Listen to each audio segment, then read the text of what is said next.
to last component of the Dean's Teaching Talks Series, and I'm able to introduce George Veletsianos. He's our new Canada Research Chair in Learning and Technology, and he's going to speak about emerging technologies for teaching and learning, perhaps not surprisingly. But I know we're all looking forward to hearing your presentation. Thank you.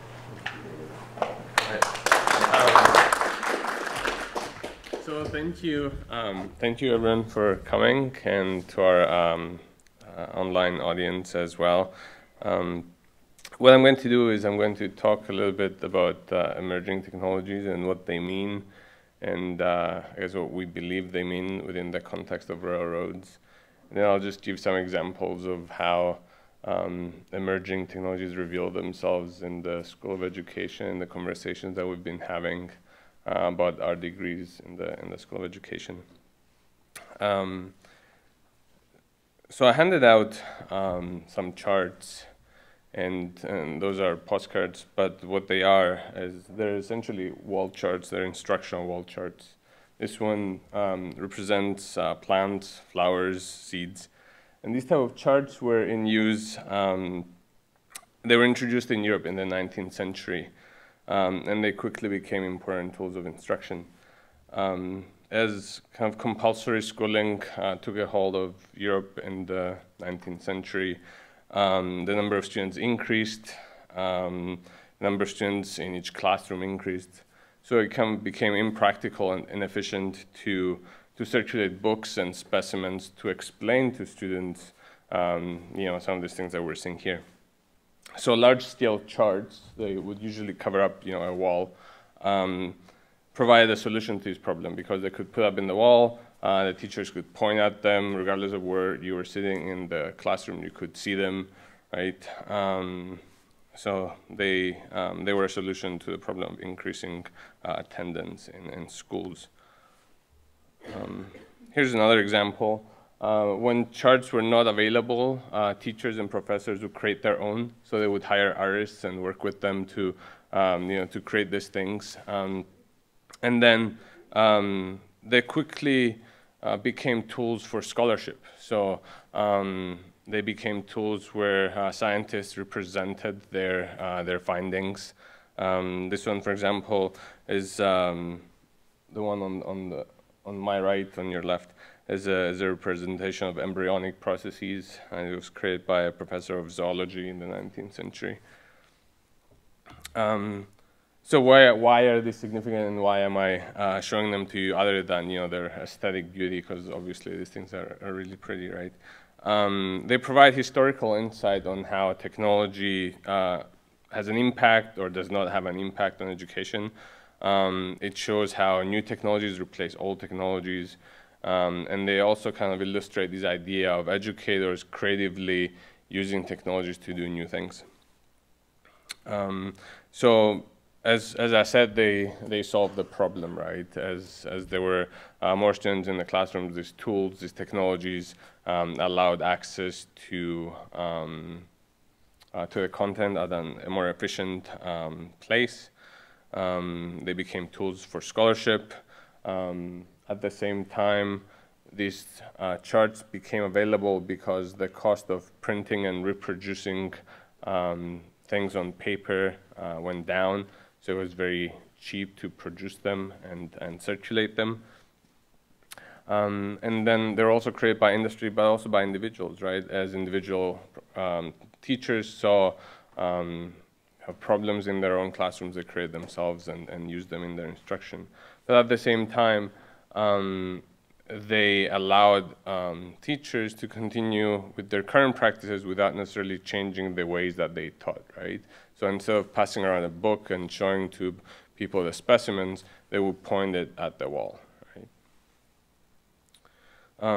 So in some ways, these wall charts, the postcards that I gave out, were emerging technologies in the 19th century, right? They were new tools that became available that were co-created with industry and by individuals, and that they were used in different ways, but also in similar ways that other tools were used.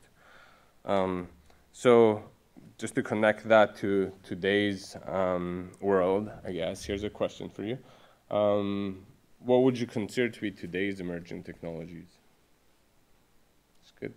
Some tools or ideas. Google Glasses. So I said Google Glass. Yes. Other things. Smartwatches. Sorry. Smartwatches. Okay. I would say glass, and specifically the way we're using glass. Tell me more. Well, because I mean, Matt says the watch.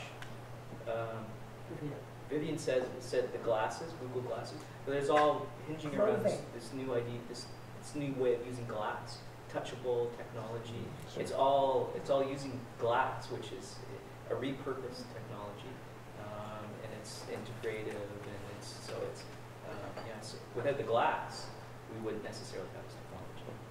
All right. I like that. Smart clothing. Smart clothing. And just to be pragmatic, the current version of Moodle is an emerging technology. You're already In this context, maybe. Yeah. All right, we'll talk about that. But it is. I mean, you know, I think it's really important when we Yeah. talk about innovation and emergence to place it where we are. And, you know, I mean, we have to place it within the reality as well.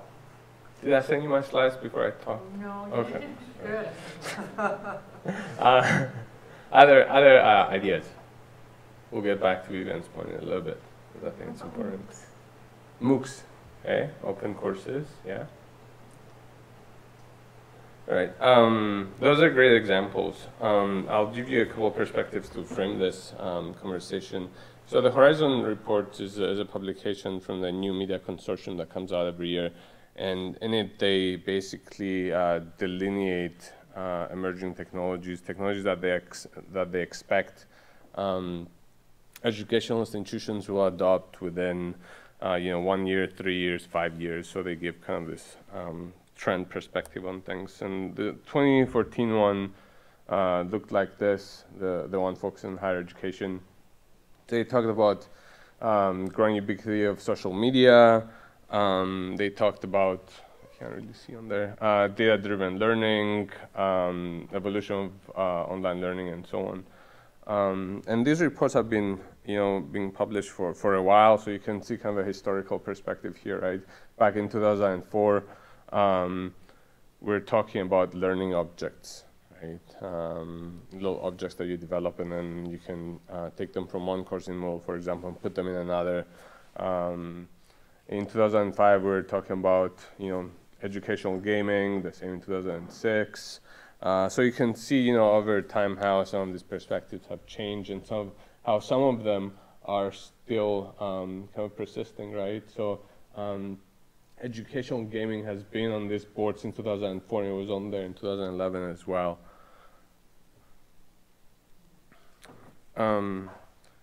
The way that I see emerging technologies is a little bit different. So I like to focus on technologies as well as approaches that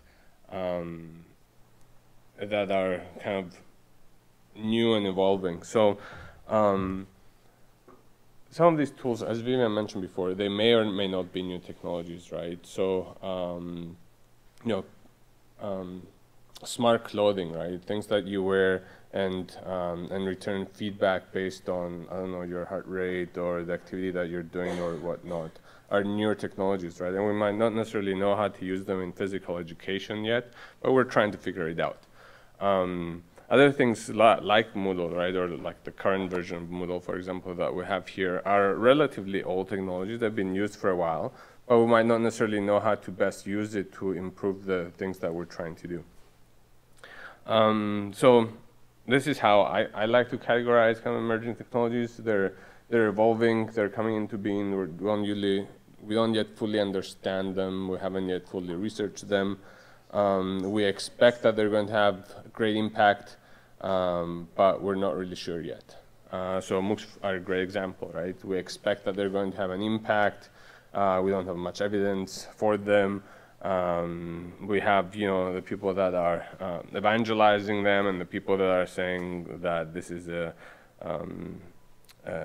negative development in some ways, and we're kind of in that, space of debate and conversation around them. here are some examples of emerging technologies and approaches that are being discussed right now that that I think are interesting in some ways. Not necessarily interesting for us to adopt, but interesting in terms of the conversations that they bring forth. So things like learning analytics and capturing data and allowing platforms to make decisions for the learners and where the learners might go next are some things that are being discussed. Social media and how that might change how we disseminate and capture knowledge. There's a lot of conversation about artificial intelligence technologies. I'm kind of fascinated by this aspect for a number of reasons, but my original research was into how intelligent kind of computing could evolve into some sort of a tool that would have conversations with students and support students in their learning. And recently we've seen a revival of that idea. So a lot of the MOOCs that you've seen have come out of artificial intelligence labs, and that comes, with a specific perspective of, what education is about, right? So kind of the intelligent tutoring machines of the 1970s have come back. I was watching Transcendence the other day. I don't know how many of you have watched that movie with Johnny Depp. It's all right. It's not the greatest movie, but there's some examples of that perspective in there. The original intelligent computing software that were created pretended to be psychotherapists. So someone would sit in front of a computer terminal and type something like, I don't know, "Hi, how are you?" And then the computer will respond and say, "Hi, my name's Eliza, tell me about yourself," right? And the person on the other end would respond and say, "I don't know, work has been really busy lately, I'm kind of stressed." And the computer would take that and feed it back to the user and say, "Well, tell me more about why you're stressed." And then the person would respond, say something, and then the computer again would return that with a question based on what the person said. So that was kind of the original development of the of intelligent machines, and some of these competitions where people try to figure out whether they're talking with a computer or with a person on the other end are still ongoing, and it's easy to get fooled by some of these things, right? When you don't know what's at the other end. At the same time, more recently, we've seen development in machine learning technologies where the computer kind of learns of how, for example, an essay that falls between an A and a B looks like and is written like, and the machine learns how to grade similar essays according to various patterns, right? So you can see how some of these things then become part of education, become part of kind of this massive courses. When you have 30,000 people writing essays, you obviously need some sort of a solution to grade them, right? So there's conversation around how those tools can be integrated. Now we'll go to the other end of the spectrum. We have emerging approaches, right? Things like openness, so open courses, spreading knowledge outside of the walls of the institution, things like evaluating students according to competencies that they have or they earn, and not necessarily according to the time that they spend in the classroom, being agnostic to where students learn the content and then just assessing that, that understanding. Things like learning in networks and figuring out how to learn networks, how to understand how networks work and so on. So these are kind of the general approaches that I'm looking at. And I have MOOC phenomenon underneath there because a lot of these kind of feed into that. So the artificial intelligence tools, is the idea of competency-based education, openness, and so on fit in there. But as Vivian mentioned a little bit ago, context matters, right? It might not necessarily matter for railroad that artificial artificial intelligence technologies are being built right now to evaluate 30,000 student essays, because we might not necessarily have 30,000 people here that are going to be taking, you know, my Intro to Education course, right? That might not be a road that we're going towards, right? So I have a couple of examples here, right? Whiteboards have been integrated in K-12 for a long time, but they're still emerging in the higher education environment. We don't necessarily know or have interesting creative uses of how we're using some of these tools.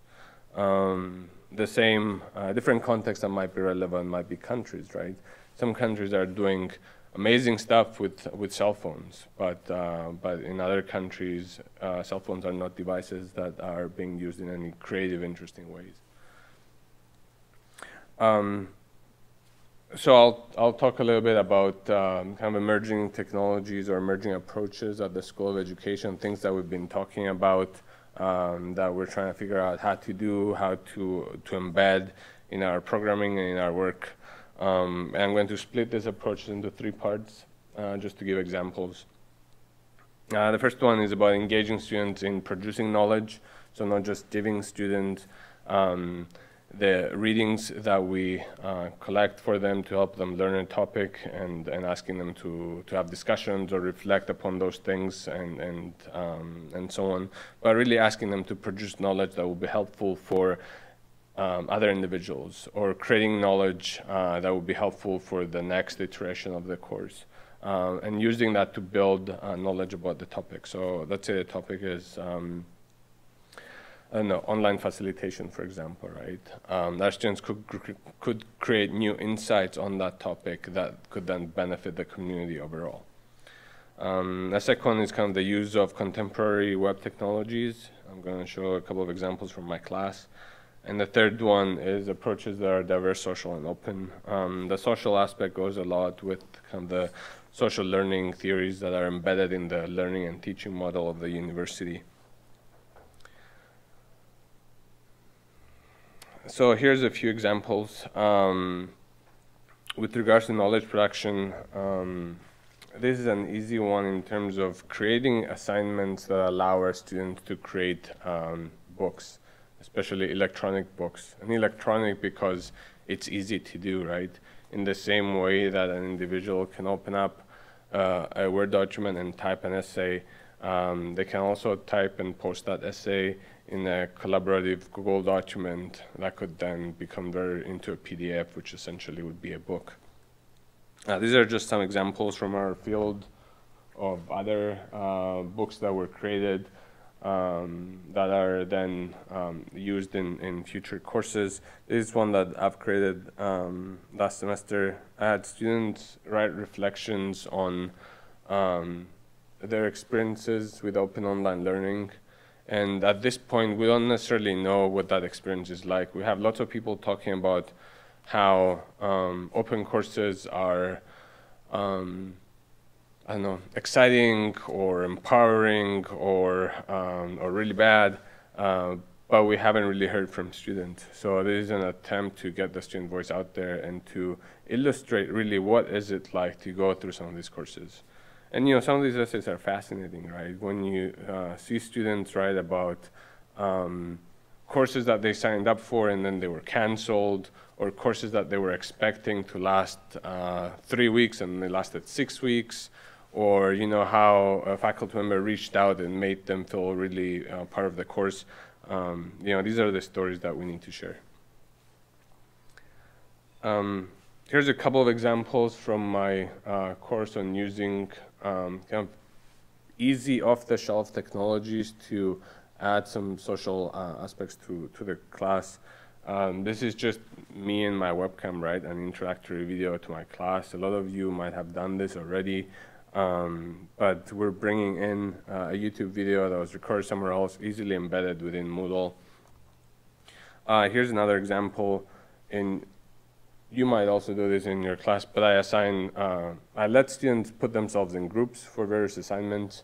And one way is to just tell them, well, you know, put yourselves in groups and email me your groups and so on. But what I like to do is to pull up a Google document make it available for all of them to write into without needing an account. And they just click on a link, and there they are, all of them putting themselves in teams. No need for coordination on my part, no need on their part to exchange a bunch of emails to figure out things. They're just on this document, self-organizing, essentially.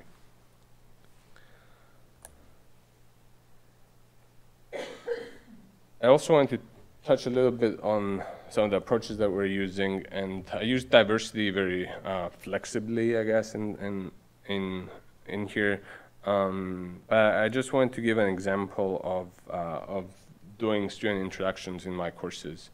But before I give my example, I want to ask some of you what ways do you use in your courses in kind of the first week of class? How do you get students to introduce themselves? And one of the problems that we're also having, not necessarily a problem, but one of the issues that we're facing here is when students are moving into moving along with a cohort, right? You don't necessarily ask students, I imagine, to introduce themselves to each other every course since they already know each other, right? So what are some of your strategies? What are some of the things that you ask students to do in the first week of class? Just to get them reacquainted with each other, reintroduced to the community, get their wheels turning in some ways. Ask them to introduce themselves. Okay, Leslie's asking them to introduce themselves. Yeah.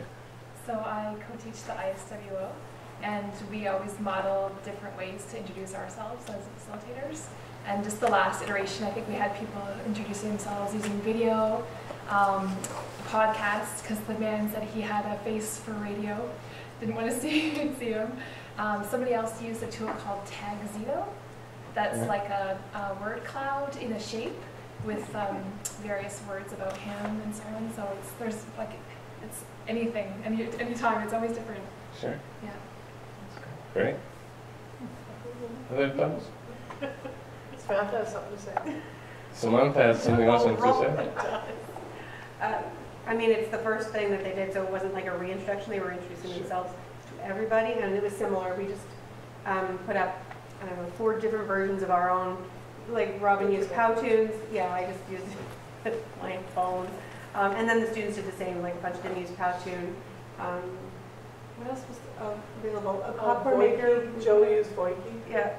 Okay. Volky or Volky? Yeah. Anyways, yeah. So that's essentially a cartoon that's talking, a representation of yourself, okay? Yeah. But it was interesting because we had a forum where everyone would post their introduction into that forum, and then everybody would comment and you know, relate basically whatever they have in common. It was really cool to sit there and watch. And we asked them to explain what technology they used and how it went. Yeah.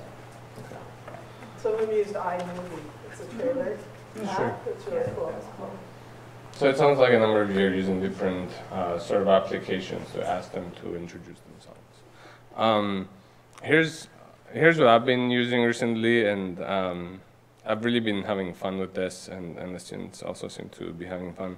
And not just fun, but also introducing a different aspect of themselves that they haven't been able to introduce in other courses. So kind of the uniqueness and diversity of this activity makes sense here. So I asked them to draw themselves as a superhero. And it's really easy to do.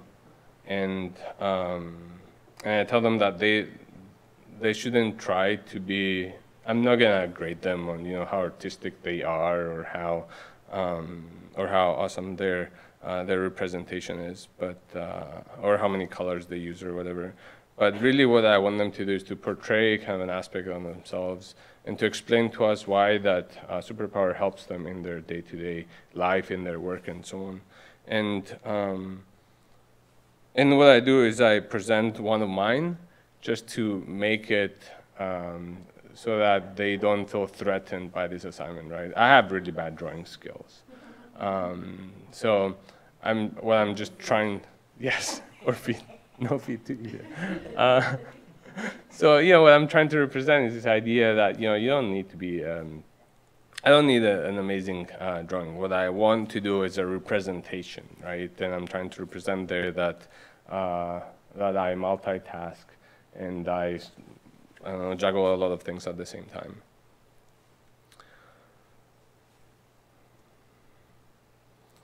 So I touched a little bit upon this idea of kind of social learning, and that's embedded throughout the learning and teaching model. But there's a lot of technologies that would allow us to do that, and I'll just show an example from the course that I just finished teaching, where the students themselves, I didn't ask them to do this, but they were essentially taking on each week and teaching each other about a particular topic, right? So their task was multifold in that they had to design what the week looked like, they had to design the assignments, they had to teach the content, and so on. So one group in particular set up their week in this really interesting way, where they split up their team members, their colleagues in different teams. And then did this. This is a video that I'm going to play.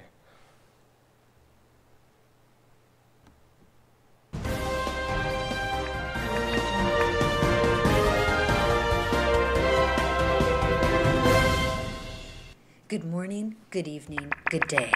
Welcome to the LRNT 505 Group Games. I'm your host, Caroline.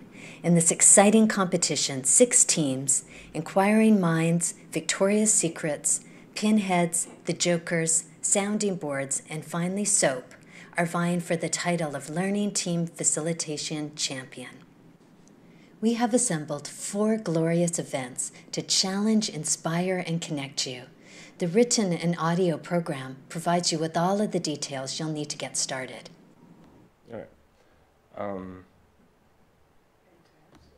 So I just showed that video right there, but just to frame it a little bit better, the students created this video and posted it on YouTube, right? Outside of the learning management system, then they embedded it in there just to make it easy for the rest of them, which is why I can show you some of these things, right? They're public, therefore I'm sharing them with you.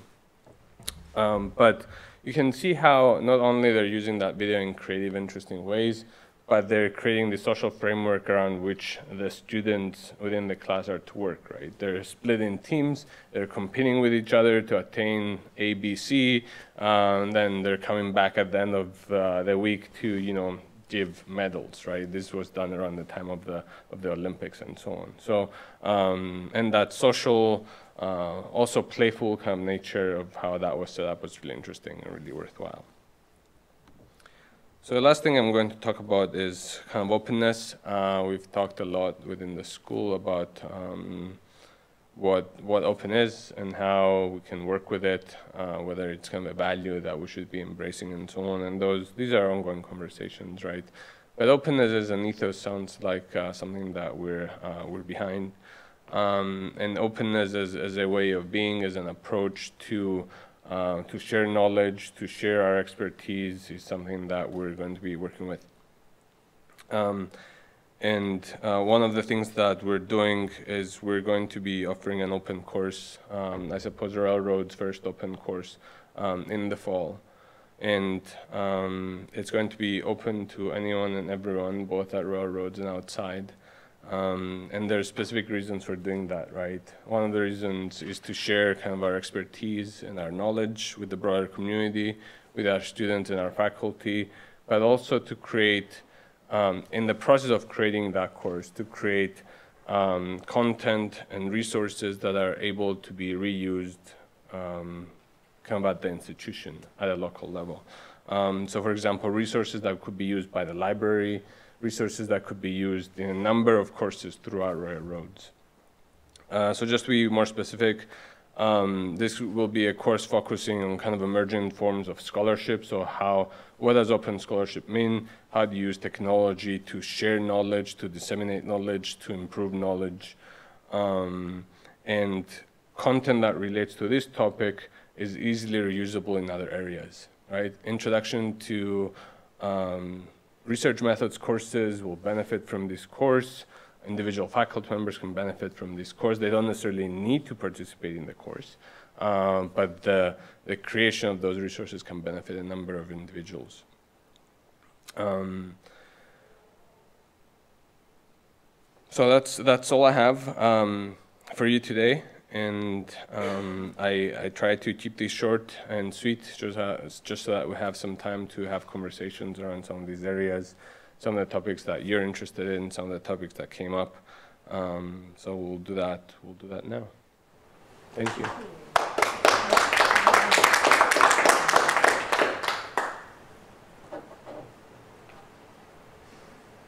Vivian? So I know that you sent me an email the other day saying, let's talk about your open course after this. I'm sorry I didn't respond. I was actually on vacation and my Outlook inbox was overflowing and I couldn't even Multi-armed. We all know what that is. But, you know, I didn't realize that's what your course was going to be in the fall, and the timing of it aligns so perfectly with the LTM book that we're trying to create here. It would be really great to bring those two worlds together and use the course as a way to publish the LTM monographs. So I don't know if you've thought through that, as to whether that would be a possibility. I haven't thought about it, but I can see the overlaps. Yeah. I can see that there are synergies there. We might want to explore how that could work. Yeah.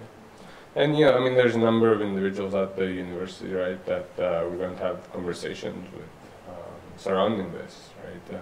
A lot of the people that teach the research methods courses might have input, might want to, you know, take on a week and teach the week, or might want to, you know, provide input into the development of 1 week and then just bring it back, right?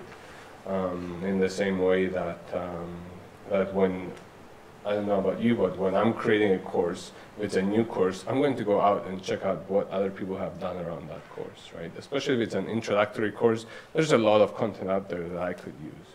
That content is in the form of, you know, ebooks like the ones that I showed you. It's in the form of, you know, reusable objects, whether those are assignments or whether they're lectures that I could ask my students to see. So all of those things could fit in within this. But I guess what we're trying to do is to be a little bit more reflective up front about the process and about the content. It was those research methods courses that got my attention. I'm quite excited about the possibilities. We all teach a research methods course. And I've often thought, you know, we need to spend more time with each other and prevent the overlap and try and be synergistic about it. So maybe this is the tool to do that. That would be great. Yeah, that would be neat. So any thoughts about how you're thinking about that part of it? No, not yet. This is really kind of the first announcement, other than, you know, little conversations here and there. I mean, a lot of this comes from the fact that, you know, intro to research methods courses are taught around the world, but the instances in which a technology plays a conversation into those courses is often minimal, right? And there's so many options and contributions that technology could provide to all sorts of methods that is not discussed, right? Technology is a data collection tool, is a data analysis tool. You know, even when, you know, a lot of us do qualitative research, right, and using things like in vivo, I mean, it's kind of the extent of how much technology is being discussed in these courses. But there's a lot of other contributions that can be made. Good, thanks. Yeah.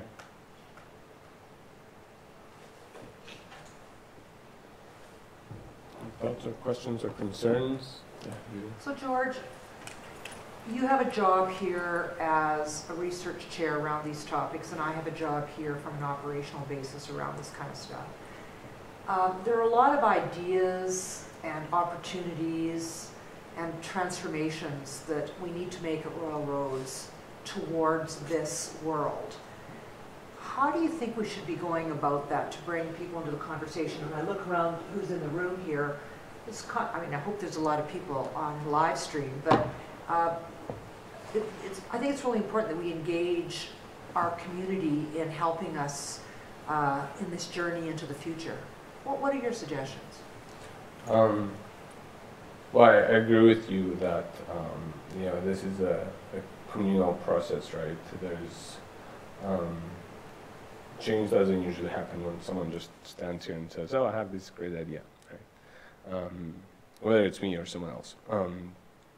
So I think, you know, as far as as far as I'm concerned, I try to have these conversations beyond here, right? I reach out to you, or reach out to other individuals, and we talk about some of these things and try to find, synergies and collaborations to try to do some of them. But I understand how hard it is, but I also think that we are at a point where we're far ahead from other institutions which have started thinking about some of these things. But the problem is that a lot of institutions are moving quickly, and a lot of institutions are doing similar things that Railroad has been doing. So I think conversations are significant, and we should be having those, and we should be trying to be open to different possibilities across the board. At the School of Education, I guess one of the things that we've been trying to do is to think creatively about our courses and our programming, so that we provide a model for others who might not be as comfortable, with the technologies and the approaches, so that we can, show them how it could happen. But again, that's just us, right? At the School of Education. I think some of the work that you guys are doing is great, but there needs to be a number of people involved. But I like that question though, and I'd be interested in what other people have to say about it.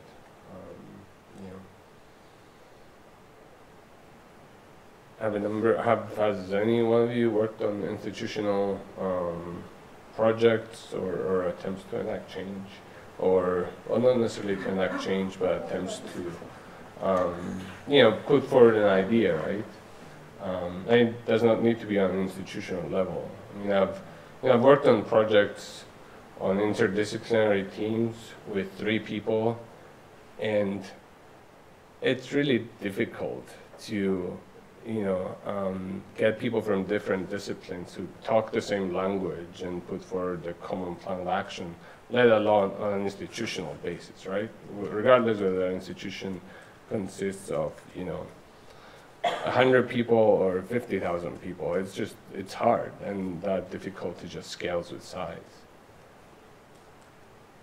Georgia, I think that's a really interesting point. Here in the Office of Interdisciplinary Studies, we're always thinking about, the boundaries of the disciplines, the fluidity of what we do, how we, when we teach research methods, how, one discipline's research method is, just slightly different than another discipline's research method.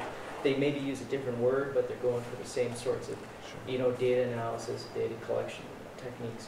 I wonder if technology provides us with that glue, or the cartilage, or the tendon to bring us together across disciplines, because it becomes a bit of a common language that we can speak.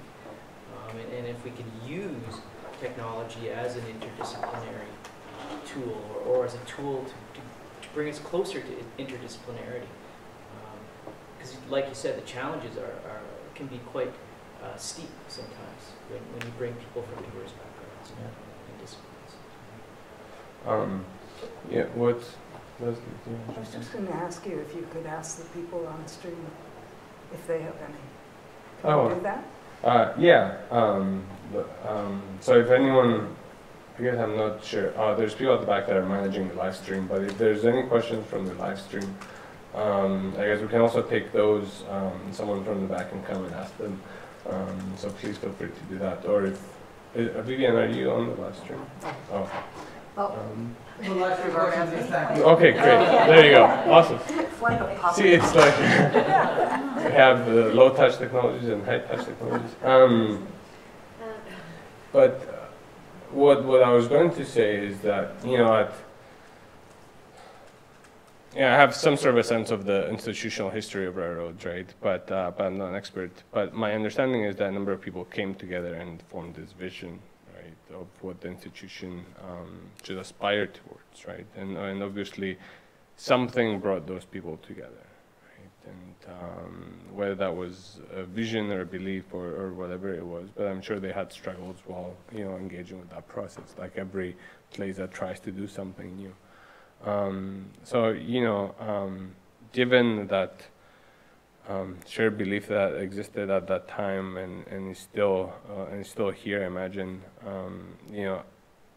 it might be that we're starting from a place that's better than a lot of other institutions are starting, right? So, as if you think of a big university that's already set in its ways, right?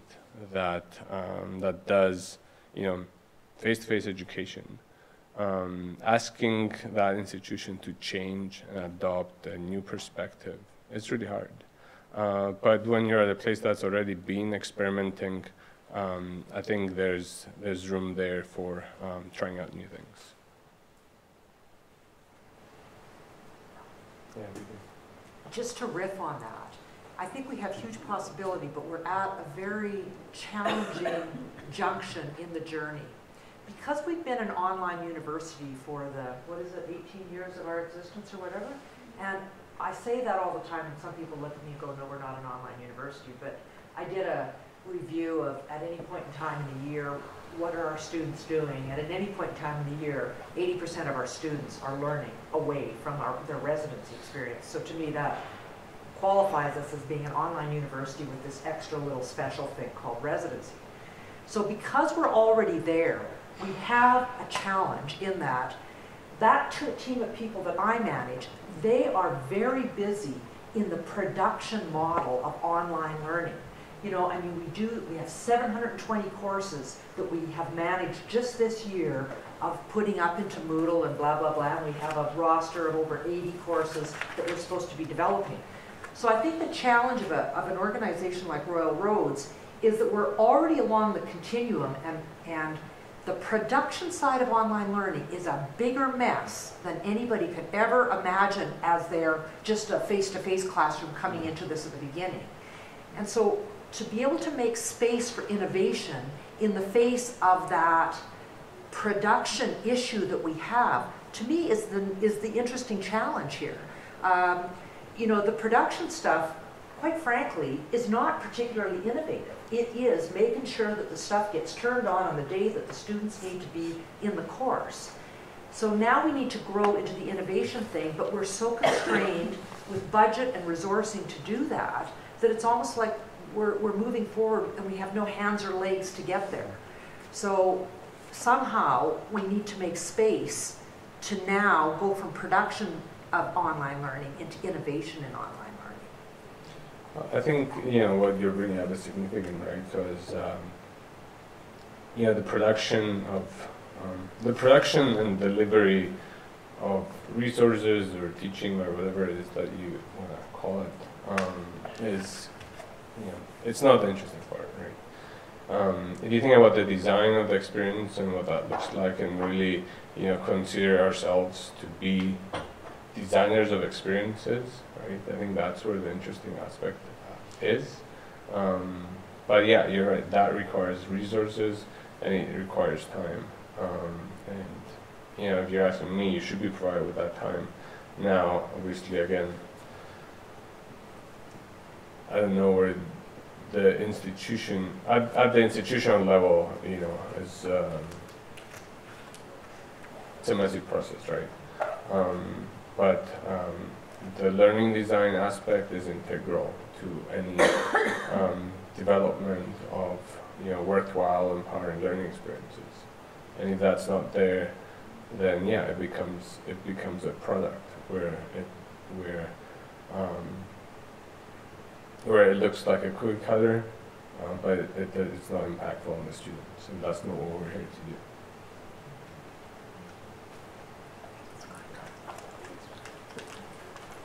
I really relate to this challenge of time and space for innovation.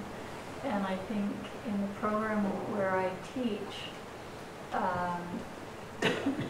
we really, for the most part, are still working in isolation, despite the fact that we have a lot of tools and a lot of opportunities. I'm not sure if there is the time for people to come together, or can they find the time to come together to be innovative about the courses that we're teaching. We're all associate faculty, and we change from year to year, and we tend to teach our course but not really know much about the other courses in the program, and how I just feel if we could be more connected, we could do such a better job of providing more exciting and interesting opportunities for students that are connected, or that build in a way that create a stronger program. And we've just come off of a great experience in the design studio. But the disappointing part about it was there was really very little interaction with the people who participated. I thought that the technology department did a fabulous job of providing us with tools and support and opportunities to move forward. And we did individually, but there wasn't very, I was disappointed by the level of interaction just wasn't there. So that challenge of still working in isolation, I think we have to get past that somehow in order to really get innovation. Well, I agree with you, right? There's every individual who teaches in a program, should have an understanding of the courses that are taught in that program, right? Not just to know what's coming before and after your topic, but to also understand, where you fit in that process, what the students are engaging with, and so on, to provide a holistic experience. I think that's something that that our program would benefit from, right? And you're right when you're saying that there's a lot of people that have great suggestions, and bringing them together to have those conversations, I think, will be to the benefit of all of us. George, do we have an online learning community here at Road Roads where we can all just kind of hang out in a virtual environment and because here we are face to face, and like when we're online we're different. That's just the reality of the online environment. And some of us, our online personalities are much different than our face-to-face personalities. And what we can do online when we're sitting in front of a computer is different than what we can do when we're having a conversation about ideas. I wonder if it would be worthwhile to have some kind of, or if, I'm not sure if we do, I'm new to this community, if we have an online learning environment that's open, an open online learning environment, or our learning community where we can hang out, and we can share ideas, we can stay in contact with each other. We can kind of not erase, but we can make those boundaries a little more fluid. Because we're online, which is a very fluid environment. I think that's a great idea. Vivian might know more about this, but I think there was some sort of an initiative trying to create something like that for students. I'm not sure if it was extending faculty, but I think you guys are also talking about Yeah, this so just a history on that. So right now we're about to launch a new CTET web environment. The old CTET web environment was actually designed to do that, and nobody participated. And we all know from the research and from practice how challenging it is to create online communities of practice that are sticky enough to have value. So it's an ongoing challenge, whether it be in a course-related context or whether it be in a collegial context of people that have faculty and administrative roles. We have been supporting on a very small-scale basis groups to behave as communities of practice using Moodle as a community of practice.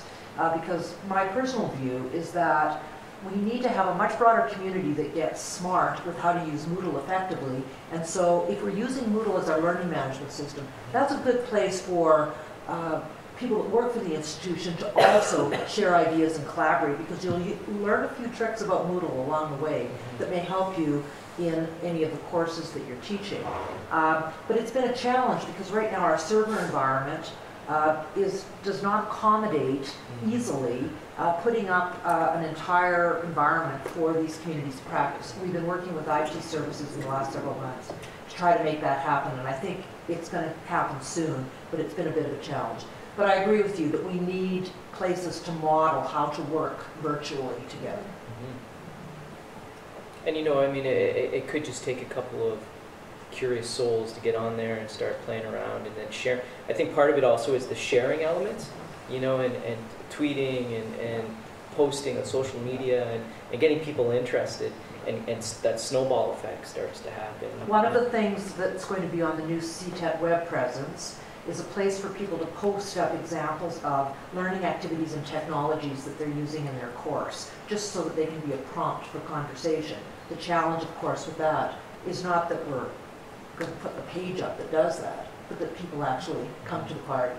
So we look forward to having you at the party. Yeah, I mean, driving traffic to the party, I think, is really important. Yeah. And so that you have to go there for some things, and then you discover, like going to the library, you have to go for one book, you discover, hey, wow, you discover a whole new discipline in the shop next to you. I think that's so important because, you know, from working in CTED and in the ID side of things, that often people didn't know what was possible.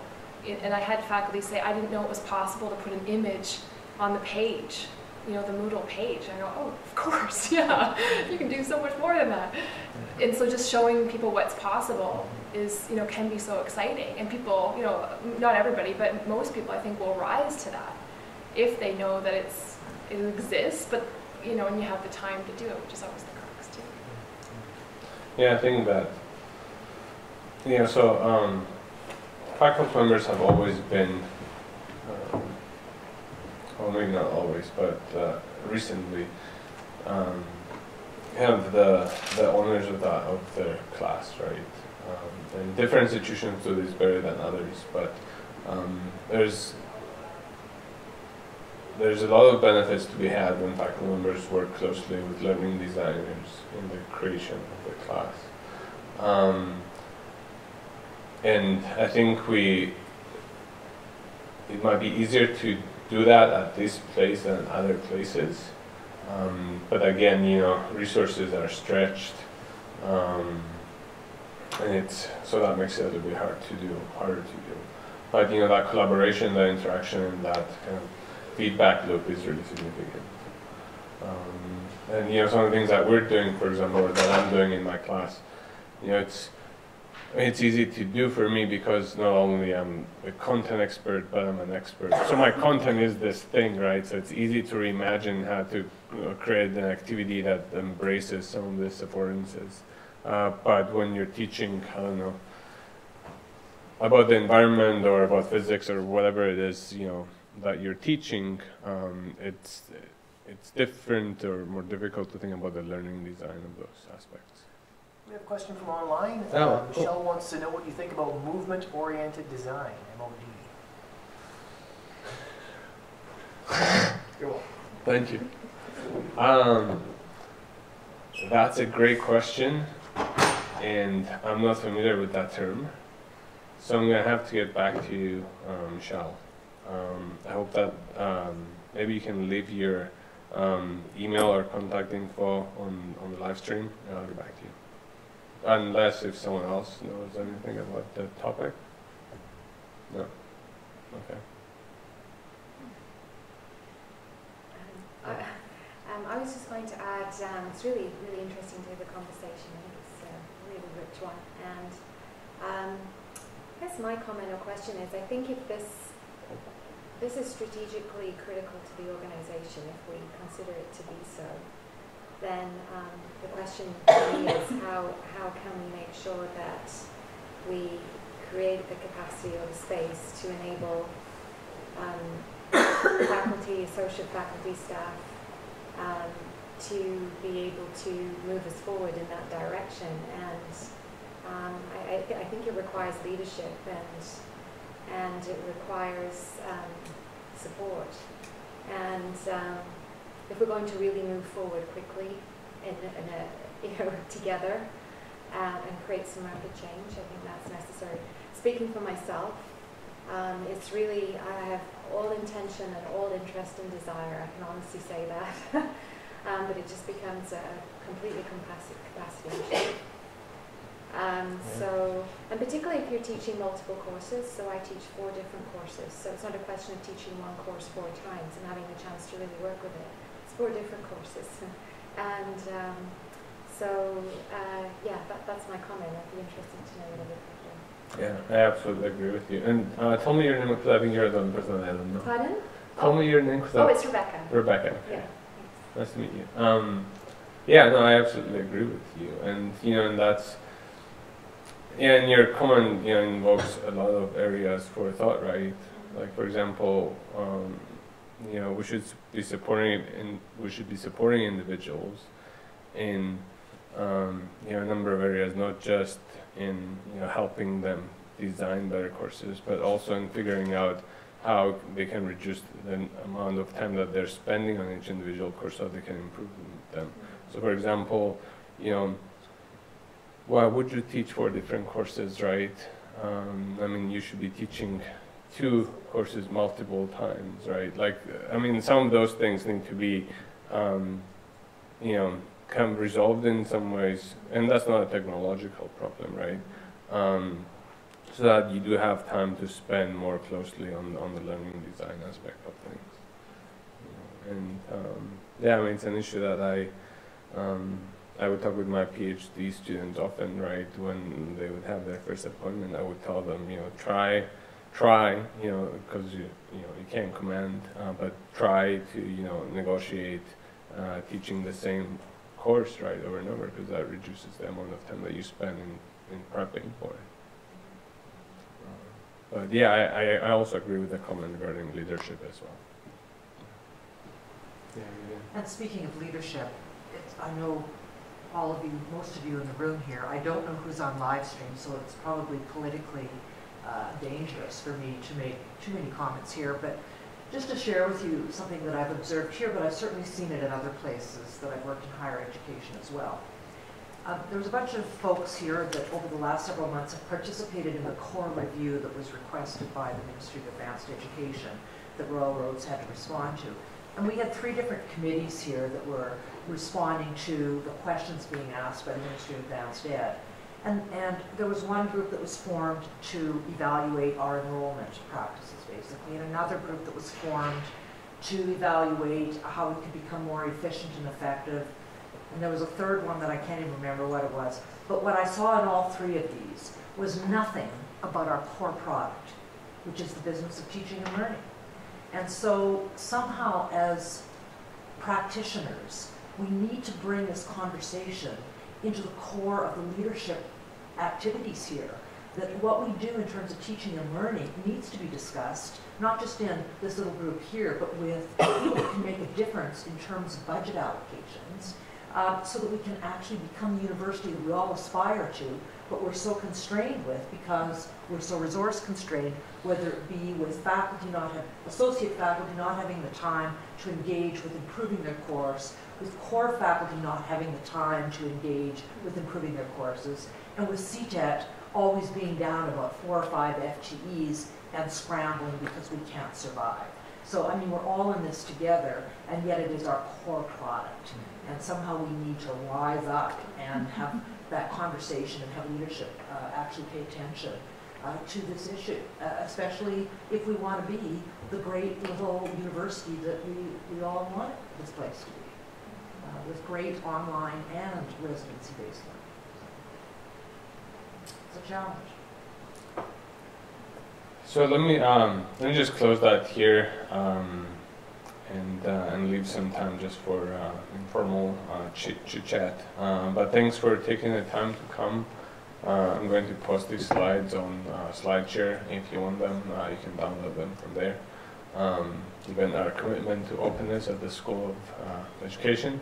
And again, thanks just for taking the time. Feel free to take more postcards if you want to send to your friends and show them the magnificent instructional charts that were used in 19th century Europe. And I'll see you around.